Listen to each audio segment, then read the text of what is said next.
말씀 제목을 함께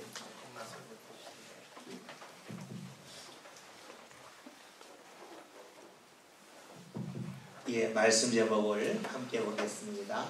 살았다 살렸다 이런 주제를 가지고 주의 말씀을 듣도록 하겠습니다. 지난 3월로 기억이 됩니다. 제가 집에 갔는데 한 사람이 약속이 있어서 집에 없었습니다. 저 혼자 점심을 먹게 되었습니다. 혼자 점심을 먹게 되니까 제가 밥상을 차려야 되는데 무엇을 먹을까 생각을 하다가 좀 보통 때 한 사람이 안 해주는 거 먹어야 되겠다 하는 마음을 갖고 냉장고를 뒤졌습니다. 그리고 한 사람이 보통 때 안 해주는 맛있는 것을 제가 먹었습니다. 다름 아닌 고등어 구이였습니다. 요즘에는 다 포장돼서 나오잖아요. 그래서 고등어를 딱 떼서 프라이팬에다가 다 구워 먹는데 냄새가 너무 좋더라고요. 저 혼자 3마리를 다 먹었습니다. 얼마나 맛있게 먹었는지 모릅니다. 맛있게 먹으면서 이런 마음 들었습니다. 왜 이런 거 안 해줄까? 집에 고등어가 있는데 없는 것도 아니면 왜 안 해줄까? 그런 마음을 가졌습니다. 그런 마음을 갖고 맛있게 먹었는데 그런 마음이 얼마 지나자다 사라지고 말았습니다. 왜냐하면 먹을 때 그렇게 맛있게 먹고 고등어 굽는 냄새 그렇게 좋았는데 배가 부르고 났더니 그 냄새가 싫더라고요. 고등어 굴 때의 냄새가 참 고소했는데 고등어가 다 익고 먹고 난 다음에 보았더니 저희 집에 고등어 냄새가 싹 배버리고 말았습니다. 제가 고등어를 굴 때에 창문을 잘 열어야 되는데 미숙해서 창문을 제대로 열지 않은 결과입니다. 한 사람한테 안 걸리려고 혼자 싹 먹었는데 냄새가 나가지 않아 딱 걸리고 말았습니다. 문제는 그 냄새가 빠지기까지 이틀, 3일이 걸렸다는 겁니다. 만약에 제가 창문을 열지 않았다면 아마 계속해서 저희 집에서 고등어 냄새가 났을 겁니다. 먹을 때는 맛있게 그리고 고소한 냄새를 풍기면서 제가 고등어를 굽고 먹었지만 막상 먹고 난 다음에는 그 냄새가 저에게는 별로 좋지 않았습니다. 좀 송구한 표현을 한다면 나중에는 역겨운 냄새까지 났습니다. 창문을 열어서 환기를 한 다음에 비로소 그 냄새가 싹 빠지게 되었고 집에서 그래도 좋지 않은 냄새가 더 이상 나지 않게 되었습니다. 창문이 없다면 그 냄새가 빠지지 않았을 겁니다. 아마 여러분 집에 창문이 없다면 어떻게 될까요? 여러분 집 한 구석구석마다 음식 냄새로 가득할 겁니다. 요리할 때 좋았던 그 냄새가 어느 정도 지나고 나면 더 이상 좋은 냄새로 다가오지 않죠. 그 냄새를 빼는 방법은 하나밖에 없습니다. 창을 여는 겁니다. 새로운 바람이 들어오지 아니한다면 그 냄새가 집에서 결코 사라지지 않습니다. 우리가 잘 사용하는 말 중에 이런 말이 있죠. 물이 고여 있으면 썩는다 라는 말이 있습니다. 흐르는 물은 썩지 않지만 고여 있는 물, 어디가 갇혀져 있는 물은 시간이 지나면 결국에는 썩고 맙니다. 아무리 깨끗하고 좋은 물이라 할지라도 갇혀있는 물은 나중에는 썩고 말죠. 우리 집에서 나는 냄새도 마찬가지겠죠. 창문이 열리지 않고 그 항상 집안을 가둬둔 공기 속에서 살아간다면 집에서도 나중에는 썩는 냄새가 날 수밖에 없습니다. 물이 썩는다는 것은 무엇을 말합니까? 결국은 그 물이 마실 수 없는 물이 된다는 거죠. 그 물은 죽은 물이라는 것이 되겠죠. 우리 여기서 알 수 있는 것이 있습니다. 갇혀져 있다고 하는 것은 결국에는 썩게 되고 시간이 지나면 죽고 만다는 겁니다. 물이 그렇고 공기가 그렇습니다. 우리는 죽음이라고 하는 것을 다른 표로 말하면 갇혀져 있다라고 볼 수가 있습니다. 갇혀져 있으면 결국에는 썩게 되고 결국에는 죽고 맙니다. 우리는 사람이 죽었을 때에 그 사람을 땅에 묻죠. 묻기 전에 관 속에 집어넣습니다. 그런데 죽은 그 시체는 관 속에 있어도 답답해하지 않습니다. 왜 그렇습니까? 죽음이라고 하는 것은 갇혀져 있는 것에 대하여 답답해하지 않기 때문입니다. 살아있다는 것은 무엇을 말합니까? 갇혀져 있는 것을 견디지 못하는 겁니다. 작은 공간 속에 갇혀져 있는 것을 견디지 못할 때에 살아있다고 말할 수가 있고, 갇혀져 있는 공간 속에서 아무렇지 않다고 그러면 그것은 죽은 거라고 말할 수가 있습니다. 우리는 죽음을 말할 때에 몸의 죽음, 육신의 죽음을 생각할 때가 많습니다. 그런데 죽음과 갇혀져 있다고 하는 이 가둠이라고 하는 것을 연계시켜서 본다면 우리의 생각도 우리의 마음도 언제 죽는지를 알 수가 있습니다. 우리의 생각과 마음이 어느 한 틀 속에 가둬져 있다면, 갇혀져 있다면 우리의 생각이 죽은 것이고 우리의 마음이 죽었다고 말할 수가 있습니다. 사람들이 살아가면서 돈에 집착하는 분들이 있습니다. 무엇을 하든지 간에 이거면 돈이 얼마나 나갈까? 이거면 돈을 얼마나 많이 벌까 하는 분들이 있죠. 돈에 갇혀 사는 분들입니다. 돈에 갇혀 살면 돈은 많이 모을 수 있을런지 모릅니다. 그러나 그 돈을 모으는 과정 속에서 삶의 기쁨을 놓치고 맙니다. 주위의 사람이 하나하나 떠나가고 말겠죠. 여러분, 내가 돈에 갇혀 산다면 결국은 내 삶은 많은 것을 잃어버리고 맙니다. 어떤 사람은 자리에 갇혀 사는 사람이 있습니다. 내가 원하는 자리, 내가 목표로 하는 자리에 늘 삶의 초점을 모아갑니다. 그렇게 되면 사람을 만날 대로 이 사람을 만나면 내가 좀 더 앞길이 열려질 수 있을까? 이 사람을 만나면 손해보이지 않을까? 늘 그런 생각 속에서 살 수밖에 없겠죠. 즉 자리에 갇혀 사는 사람은 삶이 늘 경쟁과 또 이익이 되느냐 없느냐 여기에 갇혀 살 수밖에 없겠죠. 또 어떤 사람은 과거에 갇혀 사는 사람이 있습니다. 이 사람이 과거에 나를 힘들게 했는데, 이 사람이 과거에 나를 어려움에 처하게 했는데 이 생각 속에서 벗어나지 못하여서 삶 가운데 누릴 수 있는 기쁨을 놓치는 사람도 있습니다. 여러분, 갇혀져 있으면 결국에는 썩습니다. 결국에는 죽고 만다는 거죠. 그러면 여러분, 죽음이 뭡니까? 갇히는 거죠. 반대로 봅시다. 죽이는 것이 무엇일까요? 가두는 것 아니겠습니까? 이렇게 본다면 우리는 이 세상을 살아가면서 나 자신을 스스로 죽일 때가 적지 않다는 겁니다. 내가 스스로 생각을 정해놓고 그 속에 나를 가둔다면 우리의 삶은 나도 모르게 스스로 썩어져가는 삶을 살 수밖에 없습니다. 결국 죽게 된다는 것이지요. 사람들이 살아가면서 모든 사람들이 가지고 있는 생각의 틀이 있습니다. 그것은 무엇이냐면 이 세상의 모든 생명은 죽는다는 겁니다. 사람이 죽죠. 동물도 죽습니다. 식물도 죽죠. 때로는 쇠붙이라 할지라도 시간이 오래 지나면 부식되어서 썩어지고 맙니다. 더 이상 자신의 힘을 발휘할 수가 없죠. 사람들은 말합니다. 이 세상에 보이는 모든 것은 다 썩는다, 죽는다라고 말합니다. 그렇다면 이 세상에 죽지 않는 것은 없을까요?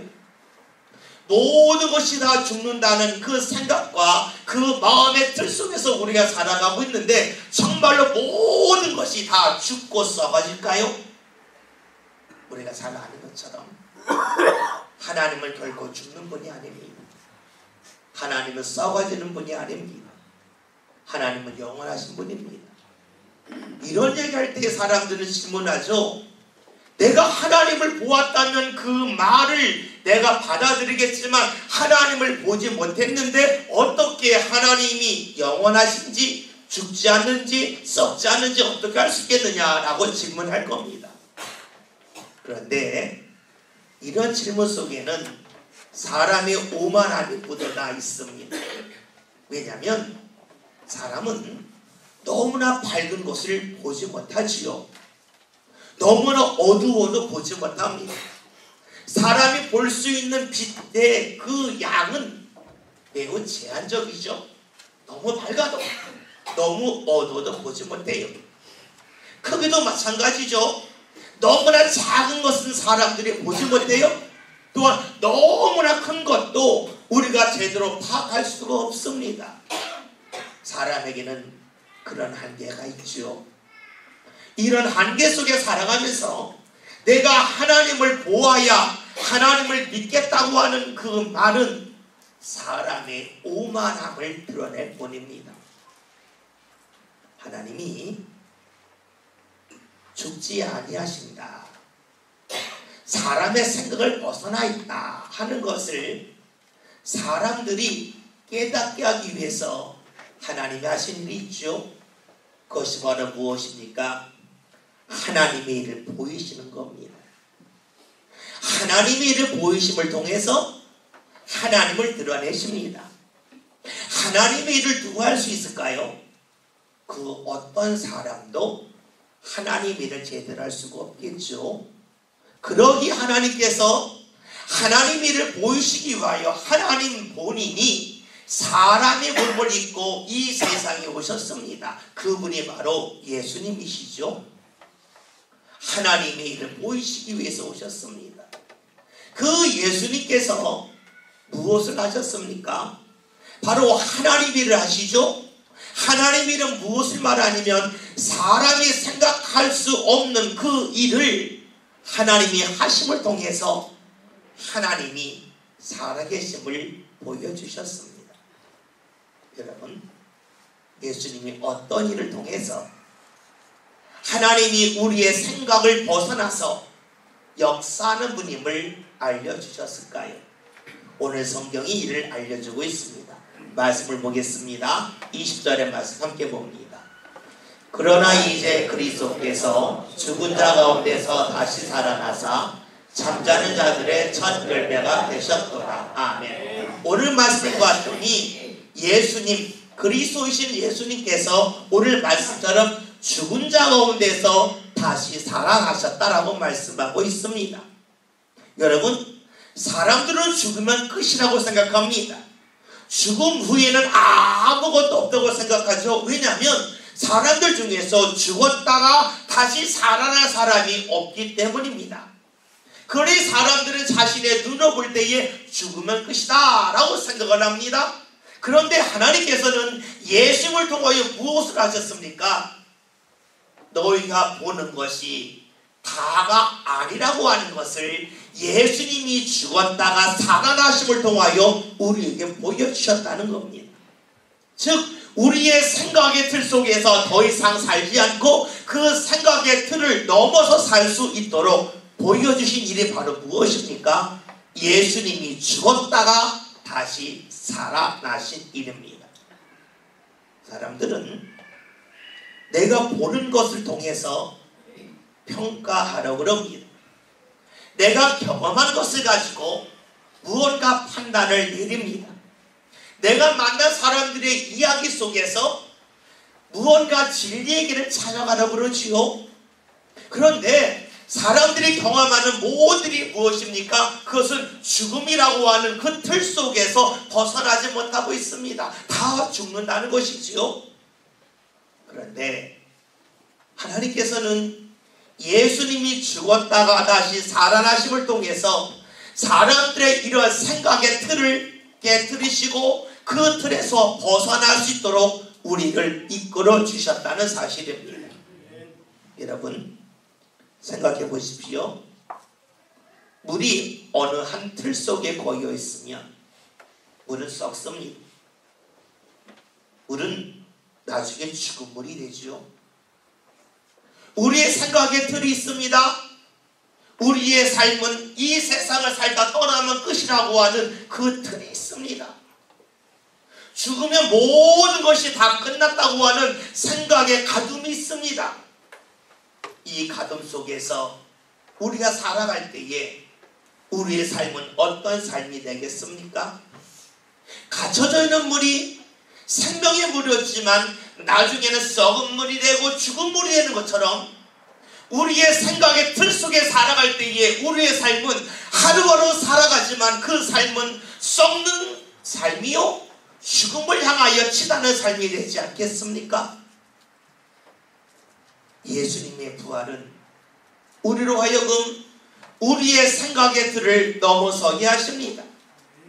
눈에 보이는 세상이 다가 아니라 눈에 보이지 아니하지만 하나님께서 우리의 삶을 이끄신다고 하는 것을 보여주는 결정적인 일이 무엇입니까? 사람의 생각의 틀을 깨뜨리는 겁니다. 사람의 가둬져 있는 이 생각을 넘어서게 하는 것이죠. 그것이 바로 예수님이 죽었다가 다시 살아나신 부활입니다. 오늘 성경에서는 예수님이 죽었다 다시 살아나심에 대하여 이렇게 표현하죠. 20절의 말씀을 다시 한번 보겠습니다. 말씀을 봅니다. 그러나 이제 그리스도께서 죽은 자 가운데서 다시 살아나사 잠자는 자들의 첫 열매가 되셨도다. 아멘. 여러분 말씀을 읽으면서 뭔가 앞뒤가 맞지 않음을 발견하셨습니까? 예수님이 죽었다가 다시 살아나셨다 말씀했다면 예수님은 죽은 자의 첫 열매가 되셨다는 말씀이 맞습니다. 그런데 오늘 성경에서는 그리스도께서 죽은 자가 살아나셨다라고 말씀한 후에 죽은 자가 아니라 잠자는 자들의 첫 열매가 되셨다라고 말씀합니다. 말씀이 앞부분과 뒷부분이 맞지 않습니다. 죽었다 살아나셨다면 죽은 자들의 첫 열매가 되셨다는 말씀이 맞지요? 근데 성경에서는 오늘 우리에게 말씀해줘요. 죽었다 살아나신 그리스도께서 잠자는 자들의 첫 열매가 되셨다는 겁니다. 왜 이렇게 말씀하고 있을까요? 그것은 사람들이 볼 때는 죽은 거였지만 사람의 생각의 틀을 뛰어넘어서 하나님의 눈으로 보면 죽은 것이 잠자는 것으로 되는 것입니다. 여러분, 죽음은 마지막입니다. 죽음은 끝입니다. 그러나 잠은 끝이 아닙니다. 잠을 잔 사람은 다 깹니다. 사람들의 생각의 가둠 속에서 보았을 때에 사람의 삶의 마지막은 죽음입니다.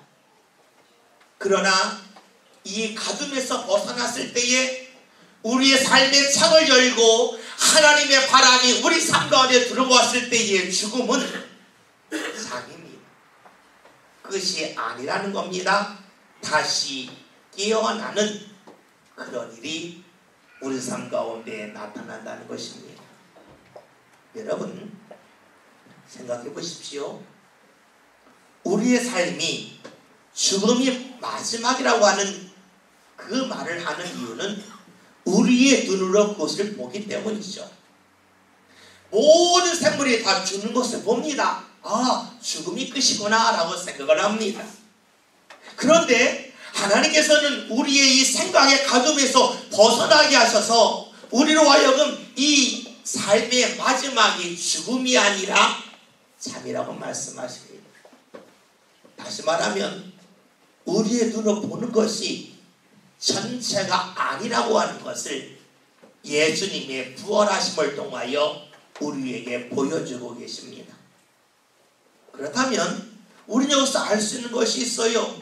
오늘 우리의 눈으로 볼 때에 분명히 보았고 분명히 알고 있는 사실이 진짜 사실은 아니라는 것이지요.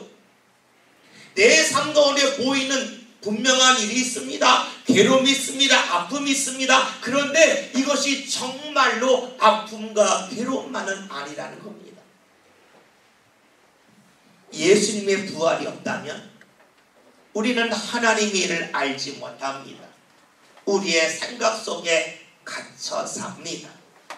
그러기에 우리가 눈으로 보는 것을 가지고 판단합니다.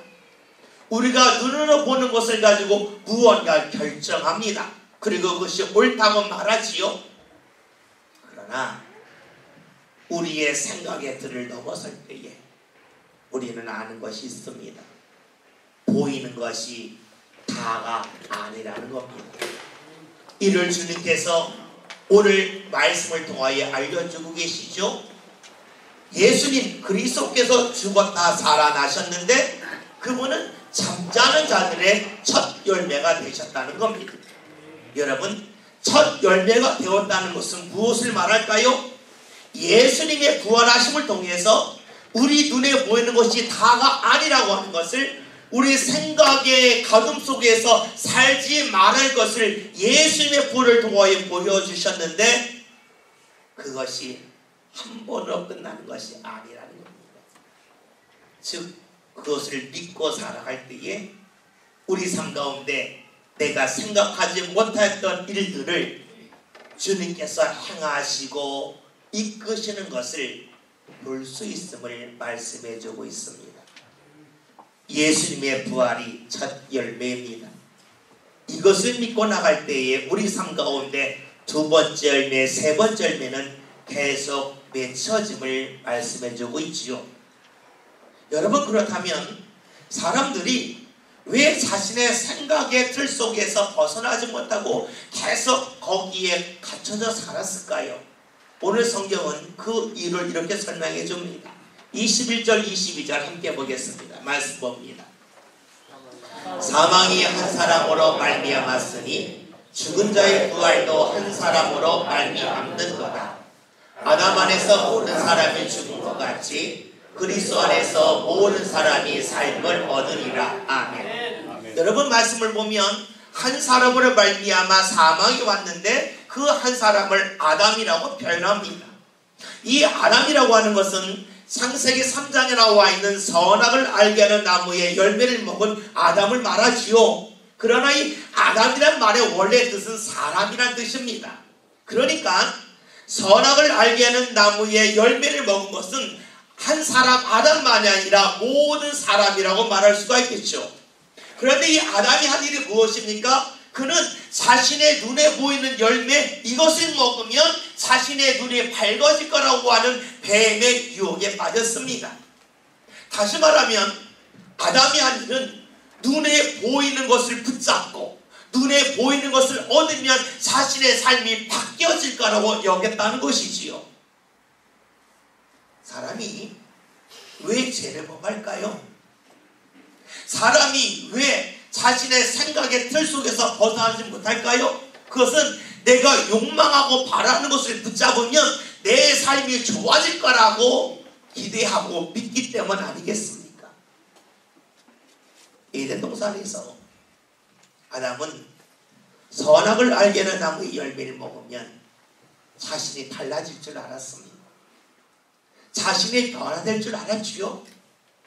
오늘 우리들도 그런 기대 속에서 살다가 많이 있지요. 내가 원하는 직장에 들어가면 내 삶이 달라질 거라고 생각을 하지요. 내가 원하는 수입을 얻게 되면 내 삶이 달라질 거라고 기대하죠. 내 주위에 내가 좋아하는 사람을 만나면 내 삶이 보다 여유롭고 행복할 거라고 생각하지요. 눈에 보이는 무언가 붙잡으면 내 삶이 달라질 거라고 기대합니다.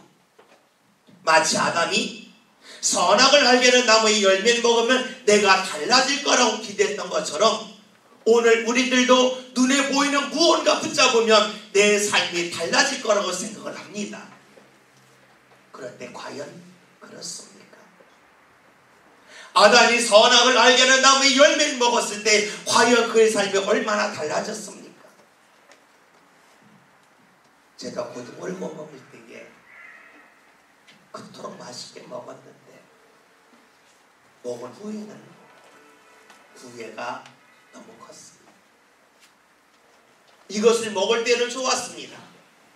먹고 난 다음에도 과연 좋았습니까? 그렇지 않지요. 오늘 우리는 무언가 얻기 전에는 이것만을 얻으면, 이것만을 붙잡으면 내 삶이 좋아질 거라고 생각을 하지만 막상 붙잡고 소유하였을 때에 우리의 삶이 과연 기쁨으로 이어진 적이 얼마나 있습니까? 우리의 삶이 사망의 길을 향하여 치닫는 이유는 간단합니다. 내 생각의 틀 속에서 이것을 얻으면, 이것을 소유하면 내 삶이 달라질 거라고 하는 기대 속에 살기 때문입니다. 그런데 오늘 말씀은 우리에게 알려주고 있죠. 생명이, 부활이 한 사람으로 말미암았다는 것입니다. 예수님 안에서 우리의 삶이 달라집니다. 달라지는 이유가 어디 있을까요? 예수님을 통해서 우리는 내 생각의 틀 속에서 벗어나기 때문입니다. 내 생각의 가동 속에서 벗어나서 하나님께서 이끄시는 은혜를 바라보는 삶을 살기 때문이지요. 우리는 질문할 수가 있습니다. 왜 꼭 예수 안에서만 우리가 새로운 생명을 얻을 수 있습니까? 내가 스스로 하나님을 생각하고 하나님을 바라보고 살면 충분히 내 삶이 하나님의 역사를 사모하며 살지 않겠습니까? 라고 질문할 수 있습니다. 나 스스로 하나님의 은혜를 받는 사람이 될 수 있다고 하는 기대가 우리에게 있지요. 그런데 여러분, 사람이 아무리 노력해도 되지 않는 것이 있습니다. 우리가 차를 타고 가다가 차가 갑자기 급정거할 때가 있지요. 급정거할 때에 우리는 순간적으로 내가 여기서 앞으로 오면 안 돼, 멈춰야지 하는 그런 마음을 갖고 힘을 딱 주지요. 그러나 어김없이 우리의 몸은 우리가 의도한 바는 다르게 앞으로 튕겨져 나갑니다. 이것을 막을 수 있는 방법은 단 하나죠. 안전벨트를 매는 것밖에 없습니다. 여유로울 때는 내 몸을 내가 지탱할 수 있지만 갑자기 위급한 일이 생겼을 때에는 내 몸을 내가 지탱할 수 없습니다. 그렇다면 우리의 마음과 우리의 생각은 어떠할까요? 우리의 마음과 생각도 내가 스스로 잘 정돈하고 잘 유지할 것 같아도 내 삶 가운데 위급한 일이 생기면 우리의 생각과 마음도 튕겨져 나갈 수밖에 없겠죠. 위급한 일이 생기면 하나님이 역사하시는 그 세계를 바라보지 않고 내가 눈으로 보는 그 속에서 살지 않겠습니까? 왜 우리가 예수 안에 있어야만 됩니까? 나 스스로 내가 하나님 앞에 나갈 수가 없고 하나님의 은혜 가운데 살 수 있는 능력이 우리에게 없기 때문이죠. 그래서 성경은 말씀하고 있습니다. 오늘 말씀, 그리스도 안에서 모든 사람이 새 삶을 얻는다라고 말씀하고 있습니다. 새로운 삶, 즉 우리의 생각의 틀을 벗어나는 삶, 그래서 썩어져가고 죽어가는 삶이 아닌 생명의 삶을 향하여 나가는 길은 오직 부활하신 예수님 안에 있을 때입니다.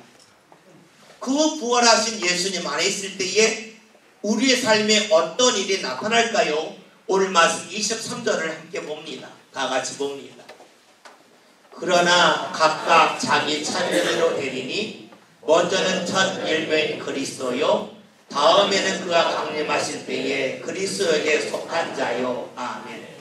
여러분, 오늘 말씀을 봤더니 우리의 삶이 우리의 생각의 틀 속에 갇혀져 살지 않고 하나님의 은혜 속에 살아가는 일, 우리의 틀을 벗어나서 살아갈 때에 주님의 역사가 나타나는데, 먼저 예수님이 첫 부활의 열매가 되셨고 그 다음에 우리들도 주님 앞에 갈 때에 두 번째 열매, 세 번째 열매가 됨을 말씀해주고 있습니다.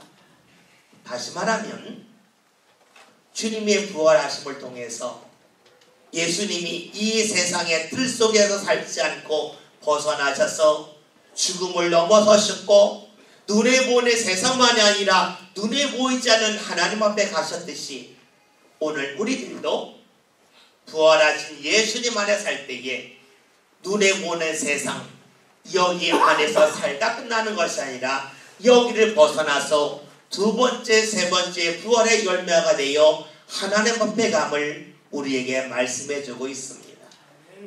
여러분, 갇혀져 있는 물은 결국에는 썩습니다.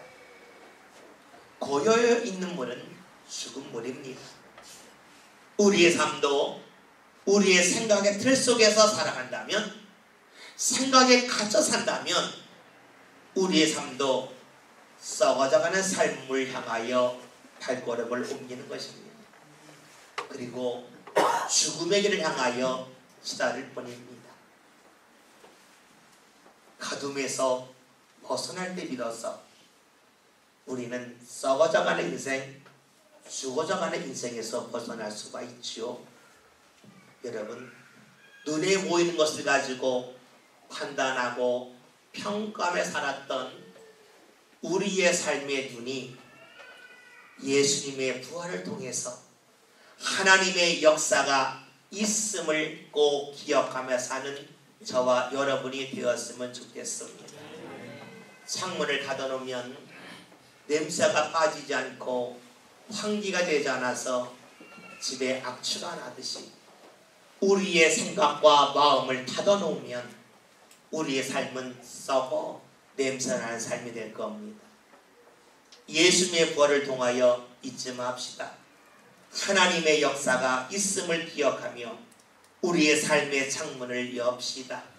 그래서 하나님의 역사가, 하나님의 바람이 우리 삶 가운데 불어올 수 있도록 부활하신 예수님을 붙잡는 저와 여러분이 될 수 있기를 바라겠습니다. 예수님의 부활하심은 예수님 홀로 사신 것은 끝나지 않습니다. 그 부활하신 예수님을 통하여 우리들도 하나님 앞에 나가는 길이 열렸기에 예수님은 부활을 통하여 우리를 살리셨습니다. 예수님의 부활은 본인이 사신 것만이 아니라 우리까지도 살려주셨습니다. 여러분, 부활을 통해서 우리의 삶의 틀 속에서 갇혀져 사는 그것을 다 내려놓고 하나님의 역사가 있음을, 하나님의 역사를 통하여 내 삶이 새로워짐을 꼭 기억하며 살아갈 수 있기를 바라겠습니다. 부활하신 예수님, 그 예수님을 통해서 우리의 삶 가운데 하나님의 역사가, 하나님의 바람이 날마다 불어 넘쳐나는 그 은혜의 삶을 저와 여러분이 함께 살아갈 수 있기를 주의 이름으로 기원드립니다. 기도합니다. 예수님의 부활하심을 통해서 오늘 저희들이 하나님의 역사가 있음을 반드시 기억하고 믿고 살아갈 수 있기를 원합니다. 눈에 보이는 것을 가지고 판단하고 결정하며 살았던 우리의 생각의 틀에서 벗어나게 하여 주시고, 모든 성도들이 하나님을 향하여 믿음의 창을 열어서 하나님의 은혜의 바람이, 성령의 바람이 불어오는 복된 믿음의 삶을 살게 하여 주옵소서. 예수님의 부활은 본인이 사셨고 저희를 살리심을 믿습니다. 그 부활하신 예수님 믿고 따르게 하여 주시어 살아나신 예수님께서 우리의 삶을 살리시는 역사가 모든 성도를 삶 가운데 온전히 나타나게 하여 주옵소서. 예수님의 이름으로 기도하였습니다. 아멘.